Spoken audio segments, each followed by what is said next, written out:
Bawa seluruh hidup kita untuk memuji dan menyembah Tuhan. Percayalah Dia ada di tengah-tengah kita, siap untuk menjamah, menolong, memulihkan. Bahkan bawa seluruh hidup kita untuk menjadi persembahan yang indah di hadapan Tuhan. Haleluya. Ku yakin Kau hadir di sini. Ku rasakan kuasa yang tak terbatas. Ku yakin Kau ada di sini. Kemenangan terjadi di sini. Ku yakin Kau hadir di sini. Ku rasakan kuasa yang tak terbatas. Ku yakin Kau ada di sini. Kemenangan terjadi di sini. Kesembuhan terjadi di sini. Kelepasan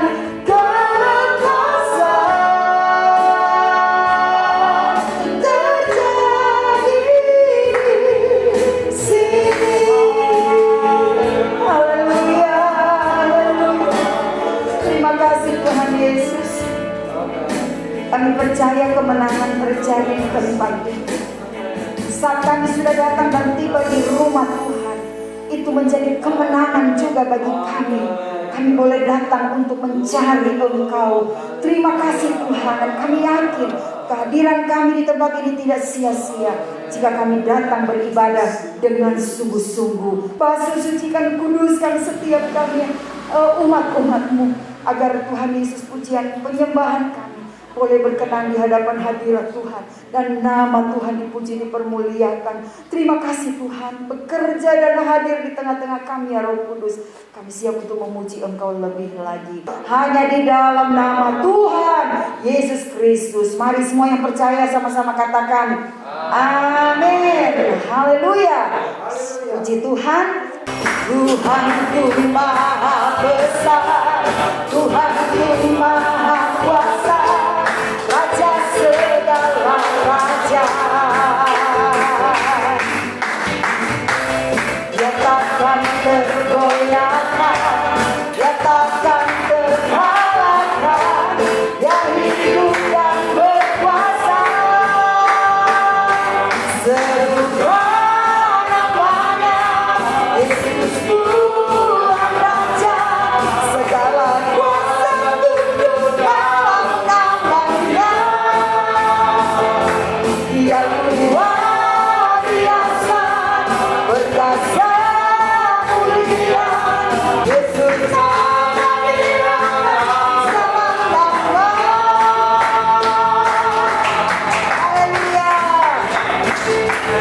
Yesus nama di atas segala nama. Kita datang kepada Tuhan, kita siapkan seluruh hidup kita, mau mendengar firman Tuhan yang akan memberi kekuatan bagi kita. Ketika kita mendengar firman Tuhan, iman kita dibangkitkan. Ketika kita mendengar firman Tuhan, maka kita akan melihat janji Allah itu dinyatakan, digenapi di dalam kehidupan kita. Haleluya. Mari andalkan Tuhan satu-satunya. Terima kasih Tuhan, padamu ada pertolongan, pada Tuhan ada jaminan untuk keselamatan kami, pada Tuhan ada jaminan untuk kesehatan kami. Kami disembuhkan ketika kami sakit. Kami percaya dan ketika kami ada di dalam pergumulan, Engkau memberi kelegaan kepada kami, Engkau memberi kelepasan kepada kami. Ketika kami ada di dalam intimidasi dari iblis, dibawa dengan bayang-bayang kekhawatiran, kecemasan, kami berdoa di dalam nama Yesus. Kuasa Yesus lebih besar dan Engkau sanggup untuk menolong kami. Terima kasih Tuhan. Kami siapkan tanah hati kami yang terbaik untuk firman-Mu. Berbicaralah Tuhan, sampaikanlah isi hati-Mu bagi setiap kami, umat-umat-Mu. Kami siap untuk mendengar. Hamba-Mu yang akan menyampaikan firman-Mu. Tuhan bekerja pakai hamba-Mu, hikmat urapan alam jadi bagian hamba-Mu. Mengucap syukur, mengalaskan doa kami sudah berdoa dalam nama Tuhan Yesus Kristus. Haleluya. Amin. Saudara sekalian, Bapak Ibu yang diberkati oleh Tuhan Yesus Kristus. Baik, pada malam hari ini kita akan belajar dari satu binatang yang disebut di dalam Alkitab. Lukas 18 ayat 25. Sebab lebih mudah seekor unta masuk melalui lubang jarum daripada seorang kaya masuk dalam kerajaan Allah. Puji Tuhan. Apakah kemudian saudara bilang, Bapak Pendeta, kalau gitu semua orang kaya nanti ada di neraka? Tidak. Ya, Abraham, Ayub adalah orang-orang yang sangat diberkati secara finansial. Dan mereka cinta Tuhan lebih dari harta mereka. Amin. Orang kaya yang tidak bisa masuk dalam kerajaan sorga adalah orang kaya yang lebih mencintai kekayaannya daripada Tuhan. Nah, malam hari ini kita belajar dari onta dapat memasuki lubang jarum. Nah, ketika kami sampai di Israel, maka guide kami menjelaskan mengenai satu gerbang, satu sisi kota Yerusalem itu, yaitu satu tempat yang disebut dengan lubang jarum. Ternyata itu sebuah pintu yang sangat kecil, dan untuk masuk ke situ orang harus menundukkan diri. Kalau jalan dengan angkat dada, angkat kepala, nggak akan lewat. Artinya apa, saudara sekalian? Ayat ini memiliki pengertian bahwa ketika Yesus sedang mengajar bagaimana kita punya hati, sikap hati yang benar di hadapan Tuhan, antara Tuhan dengan kekayaan. Nah, poin yang pertama kita belajar di sini bahwa dari ayat ini yang berkaitan dengan onta, seekor onta dapat memasuki lubang jarum daripada orang kaya masuk ke dalam surga, dalam kerajaan Allah. Ini bicara bagaimana kemampuan untuk merendahkan diri. Jadi Bapak Ibu Saudara sekalian, ketika seseorang merendahkan diri, dia bisa lewat gerbang itu, yang namanya lubang jarum itu. Tapi kalau orangnya angkat dada, angkat kepala terus, merasa diri mampu, merasa diri hebat, lebih dari yang lain, tidak pernah mau merendahkan diri. Harus orang lain yang merendahkan diri kepada saya. Posisi saya harus selalu begini. Nah, orang yang seperti itu akan mempersulit kehidupan. Yang pertama, belajar rendah hati. Dapat merendahkan diri. Jangan kita membanggakan diri di hadapan sesama, di hadapan Tuhan, dengan apa yang kita punya, dengan segala prestasi yang kita capai. Saudara, diri kita ini harus disalibkan. Diri kita ini bukan apa-apa. Yesus yang harus nampak di depan hidup saudara dan saya. Itu sebabnya mari malam hari ini kita belajar bagaimana kita harus hidup di hadapan Tuhan dengan menjaga hati, hidup dalam kerendahan hati. Mari kita membaca Amsal 22 ayat 4. Ganjaran kerendahan hati dan takut akan Tuhan adalah kekayaan, kehormatan, dan kehidupan. Sebaliknya, kalau tidak hidup dalam kerendahan hati, kekayaan, kehormatan, kehidupan itu diambil dari kita. Saudara sekalian, pelajaran yang pertama, belajar rendah hati. Sebab upah dari kerendahan hati itu adalah kekayaan, kehormatan, dan kehidupan. Bagi beberapa orang rendah hati itu mudah, tapi bagi beberapa orang sangat sulit. Kalau saudara kenal diri saudara, ya minta Tuhan tolong saya, ubah hati saya, ubah hidup saya, agar saya memiliki kerendahan hati, karena saya rindu untuk menikmati hadirat. Saya rindu menikmati persekutuan dengan Engkau, menikmati berkat-berkat yang sudah Engkau sediakan. Kita masih belajar mengenai binatang ini, tetapi dari hal-hal yang kita tahu bagaimana karakteristik seekor onta, binatang ini. Bapak Ibu jemaat yang dikasih oleh Tuhan, onta ini di padang pasir, penduduk setempat itu bisa memanfaatkan air susu onta. Bukan hanya tenaganya yang diberi, orang naik di atasnya. Dia berjalan entah berapa kilometer, dia jalan di udara yang begitu panas, begitu dingin, dia jalan aja dan orang menikmati. Ini hewan beban. Dia memikul beban, dia membantu majikannya, membantu tuannya, membantu yang punya. Bahkan susunya pun dapat diperah. Artinya apa? Selain kita belajar rendah hati, yang kedua, jadilah orang yang gemar untuk memberi. Jadilah orang yang mau memberi hidupnya untuk menjadi berkat. Waktu kami ke Israel, saudara-saudara, waktu kami naik Gunung Sinai, dari bawah itu, dari tempat kami nginap di hotel, yang mendaftar itu banyak. Tetapi kemudian setelah menjelang perjalanan beberapa orang menyatakan mengundurkan diri. Setelah itu naik perjalanan etape 1 dari dasar sampai ke tengah. Begitu sampai ke tengah, aduh saudara-saudara, soronya nemen, sulitnya, susahnya luar biasa. Kami naik onta, udara begitu dingin sekali, sangat dingin. Dan itu kami jalan di jurang, saudara-saudara, udah gelap.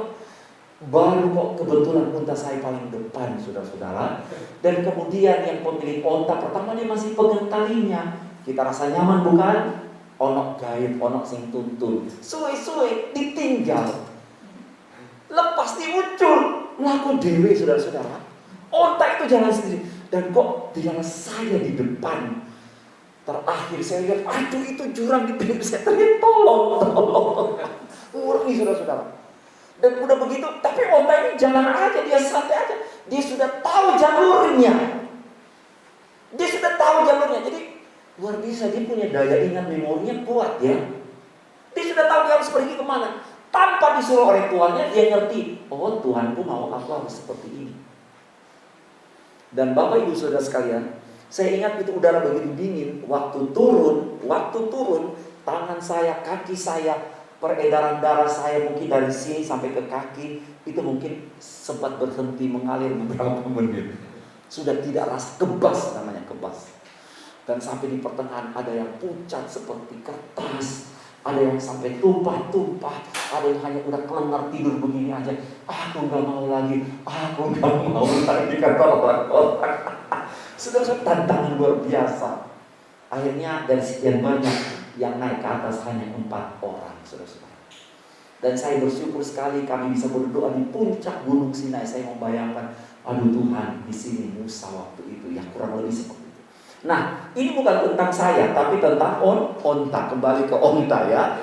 Kami udah begitu kedinginan tapi pelajaran yang luar biasa dari onta. Dia beri dirinya, dia beri hidupnya. Majikannya tuntun dia, terus majikannya tinggalin dia. Dia jalan sendiri. Dia tahu apa yang harus aku lakukan. Dia tahu tugasnya. Dia beri hidupnya.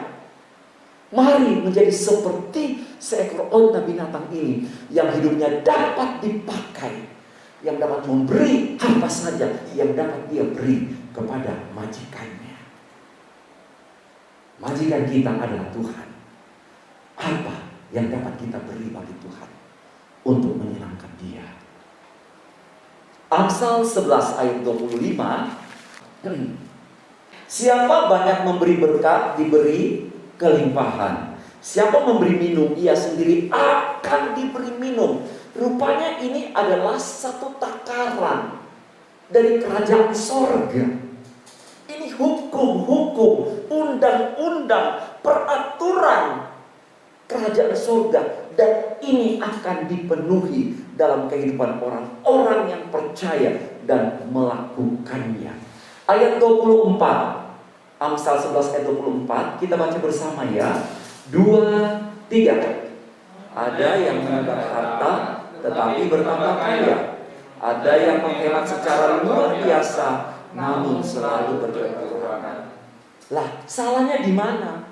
Katanya hemat pangkal kaya. Hemat dengan sulit memberi itu beda-beda tipis. Beti.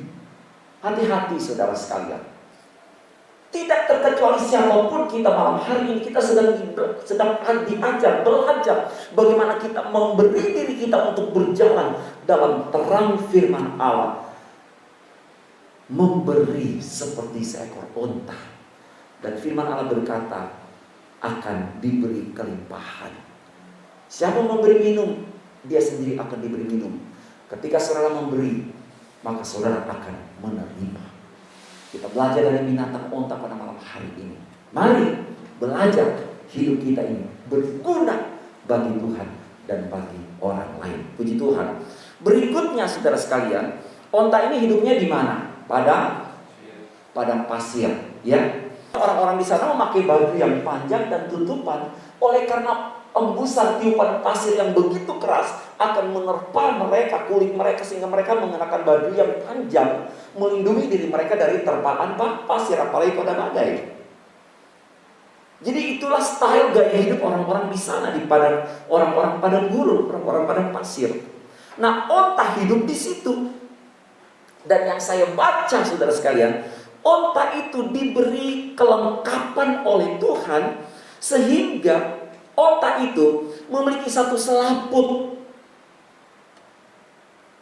Satu selaput sehingga apa saudara sekalian? Debu itu tidak langsung menembus kena ke matanya. Tapi ada selaput. Ini luar biasanya Tuhan. Jadi ketika Tuhan menciptakan segala makhluk di dunia dan Tuhan tempatkan mereka pada batas-batas wilayah tempat tinggal mereka, maka Tuhan melengkapi mereka dengan apa yang mereka perlukan di tempat itu. Termasuk onta. Dia memiliki sesuatu yang dapat melindungi matanya. Bapak Ibu dengar baik-baik. Kalau mata kita baik, hidup kita akan baik. Tapi kalau mata kita kotor, hidup kita akan kotor. Kita tidak bisa melihat kemuliaan Tuhan. Mari kita membaca Lukas 11 ayat 34. Matamu adalah pelita tubuhmu. Jika matamu baik, teranglah seluruh tubuh. Tapi jika matamu jahat, gelaplah tubuhmu. Karena itu perhatikanlah, supaya terang yang ada padamu jangan menjadi kegelapan. Mata ini belajar melihat kemuliaan Tuhan. Mata ini belajar melihat hal-hal yang terang, hal-hal yang suci, hal-hal yang kudus. Jaga mata kita dari hal-hal yang jahat. Biasanya orang lihat, setelah lihat timbul keinginan. Setelah timbul keinginan, orang melakukan atau mengambil. Setelah melakukan atau mengambil, orang akan menyembunyikan. Itu seperti yang Adam dan Hawa alami. Itu seperti akan alami. Sehingga akhirnya dalam satu hari Tuhan membunuh begitu banyak orang. Oleh karena akan berdosa. Dia melihat barang-barang yang sebenarnya tidak boleh diambil oleh orang Israel, harus dimusnahkan. Tapi dia ambil, dia mahal-mahal punya. Dia sembunyikan di kemahnya. Dia gali tanah, dia gali lubang, dia masukkan barang-barang itu, dia tutup. Dia pikir gak ada yang tahu. Dia lihat, dia ingin, dia ambil, dia sembunyikan. Dan upah dosa itu malu. Sehingga akhirnya ditemukan siapa yang bersalah. Sehingga akhirnya akan dan keluarganya dihukum pada saat itu. Bapak Ibu, hati-hati dengan mata kita. Stop lihat kekurangan orang. Lihat saja kebaikan Tuhan yang sudah berlaku dalam hidup kita. Amin. Mari kita fokus kepada kebaikan Tuhan. Kalau kita mau cari kekurangan terlalu banyak, nggak usah saudara cari. Saudara akan lihat kekurangan orang itu lewat di depan saudara. Akan muncul. Karena manusia seperti itu. Cari saja hal-hal yang baik. Cari saja perkara-perkara yang baik. Kalau berkata, Cari perkara-perkara yang di atas, di mana Kristus ada, di mana Bapa segala terang ada, karena dari Dialah turun segala pemberian yang baik dalam hidup kita. Jaga mata kita, cari perkara-perkara yang baik, lihat perkara-perkara yang suci. Nggak usah fokus pada kekurangan orang. Itu melemahkan iman saudara. Saya mau katakan, bukan orang yang kekurangan, yang karakternya buruk yang akan rugi. Kita ini loh, karena kita melihat kekurangannya dia, akhirnya mempengaruhi kepada diri kita sendiri. Kita bisa berdosa, kita bisa bersalah. Itu sebabnya mari belajar memiliki mata yang mampu memilah dan memilih hal-hal yang baik, yang patut untuk kita lihat. Mari kita lihat kebaikan Tuhan, sehingga nama Tuhan dipermuliakan dalam hidup kita. Amin. Berikutnya masih tentang apa? Onta, ya. Onta ini dia bisa minum air sepertiga berat badannya. Kalau saya beratnya 60, saya bisa minum 20 kg air masuk di tubuh saya. Kenapa onta minum sampai segitu banyaknya, saudara sekalian? Karena memang udara di gurun pasir itu sangat panas, sehingga membuat dia dehidrasi. Apalagi onta itu di gurun pasir, bukan jalan-jalan terus, aduh panas, cari di mana ada pohon, ada naungan, ada teduhan. Enggak, ya dia harus jalan terus. Jadi dia harus membekali dirinya. Dia tahu, waduh, dia bisa menggejalai panasnya habitat ekosistem di mana dia ada. Dan dia menyikapi itu dengan minum air sebanyak-banyaknya. Bapak Ibu, kita hari-hari ini ada di masa yang sangat jahat. Mari kita makan dan minum firman Tuhan sebanyak-banyaknya. Karena itu yang memberi kita kekuatan. Kalau tidak kita akan mati di tengah padang gurun kehidupan yang jahat, panas, kering hari-hari ini. Bapak Ibu, mari kita baca Amsal 19 ayat 16. Puji Tuhan. Siapa berpegang pada perintah memelihara nyawanya. Lanjut 2-3. Tetapi siapa menghina firman akan mati. Ini ngeri sekali, saudara. Yang berpegang pada perintah, yang berpegang pada firman, yang berpegang pada pengajaran-pengajaran yang ada di dalam rumah Tuhan, dikatakan dia memelihara nyawanya. Tapi yang menghina firman akan mati. Mari kita patutkan hidup kita sesuai dengan firman Allah. Minum air firman Tuhan sebanyak-banyaknya, karena itu dia memberi saudara kekuatan.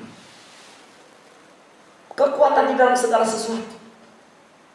Kemampuan, daya tahan yang kuat menghadapi kesusahan, kesulitan.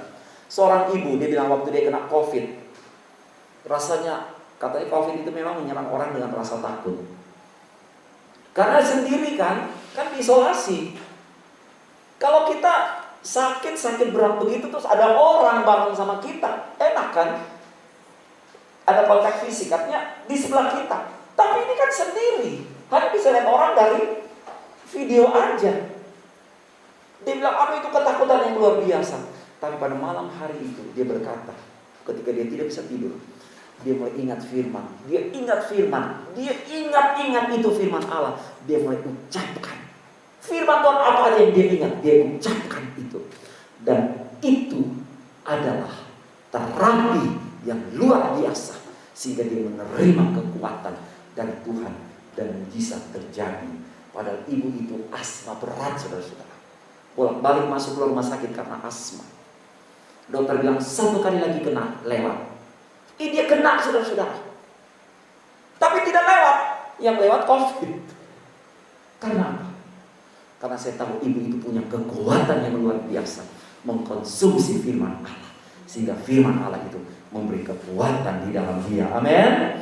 Puji Tuhan. Siapa pegang perintah memelihara nyawanya? Mari baca Alkitab.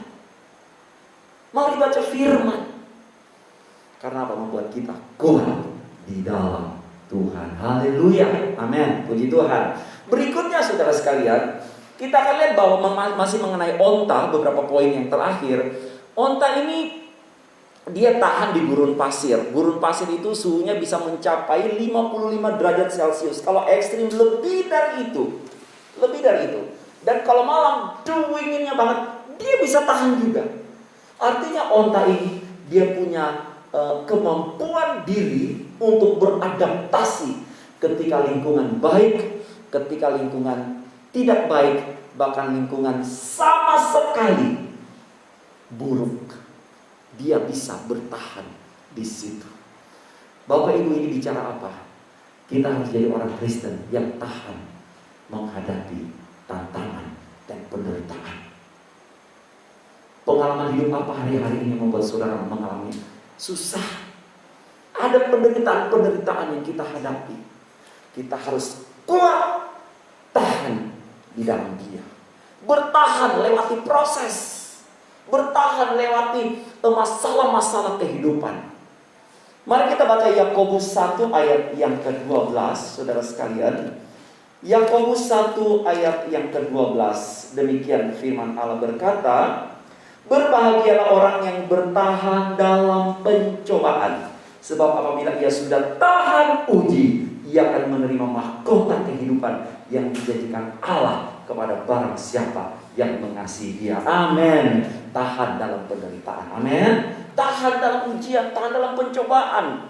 Bertahan. Sebab apa?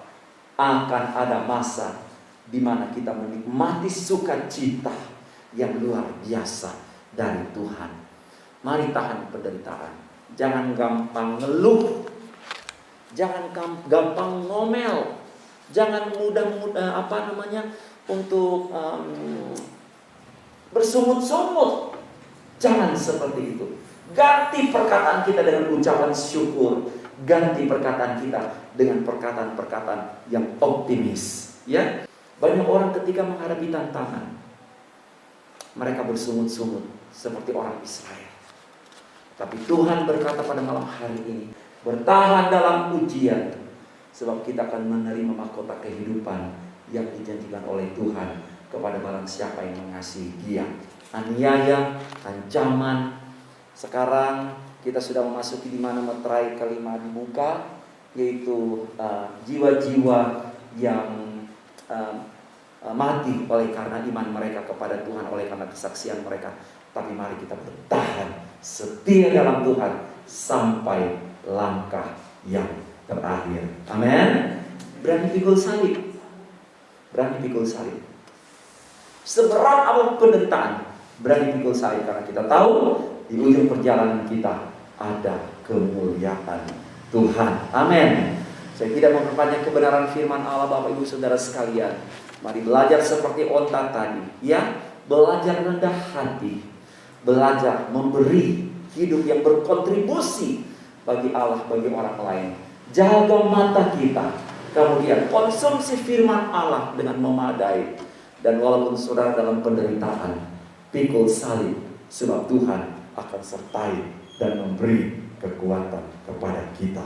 Amin. Mari sama-sama kita mau nyanyikan satu pujian. Engkau Tuhan yang setia, waktu selalu yang terbaik. Aku percaya Engkau Tuhan, sandal terima kasih, dan Tuhan akan berharap padamu satu-satunya.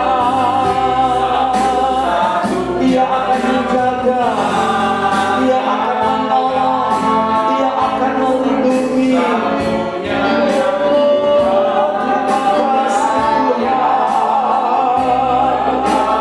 Dia sumber kekuatan.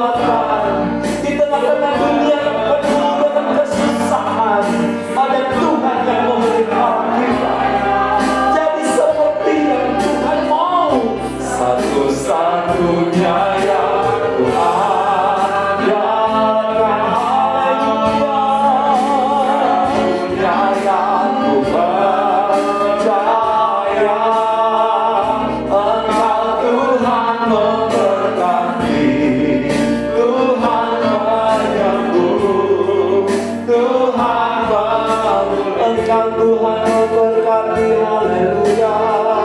Engkau Tuhan memberkati, Tuhan penyembuh, Tuhan pemulihku. Allah Bapa di sorga yang kami sembah dalam nama Yesus, terima kasih buat firman Allah pada malam hari ini. Hamba-Mu sudah selesai menyampaikan firman. Pada waktu-Mu Engkau akan terus bekerja, membawa seluruh kami untuk hidup dan melihat ketetapan Allah itu jadi dalam kehidupan kami, ketika kami mematupkan langkah hidup kami seperti apa yang Tuhan mau. Terima kasih buat pengajaran nasihat pada malam hari ini. Kalau ada hal-hal yang tidak berkenan di dalam hidup kami, ampuni kami Tuhan. Roh Kudus bantu kami, Roh Kudus tolong kami, agar kami menjadi jemaat yang kuat di dalam Engkau, menjadi gereja yang disempurnakan, siap menyambut kedatangan Yesus pada kali yang kedua. Hamba berkati seluruh sidang jemaat. Hamba berdoa berkati mereka dalam pekerjaan, pendidikan, rumah tangga, keluarga mereka ditolong oleh Tuhan. Engkau alami kebaikan Tuhan di dalam nama Yesus. Yang lemah menjadi kuat, yang susah dihiburkan, bahkan seberapa yang sakit Tuhan jamah, sakit penyakit apapun Tuhan jamah, karena Engkau tabib yang ajaib. Engkau tidak pernah mengecewakan kami, mengampuni salah dosa kami, dan hai sakit penyakit kami perintahkan keluar di dalam nama Tuhan Yesus Kristus. Bilur-bilur Yesus mendatangkan kesembuhan bagi kami. Terima kasih yang dalam masalah Tuhan buka jalan. Terima kasih karena kami percaya dalam segala sesuatu Tuhan bekerja mendatangkan kebaikan bagi kami.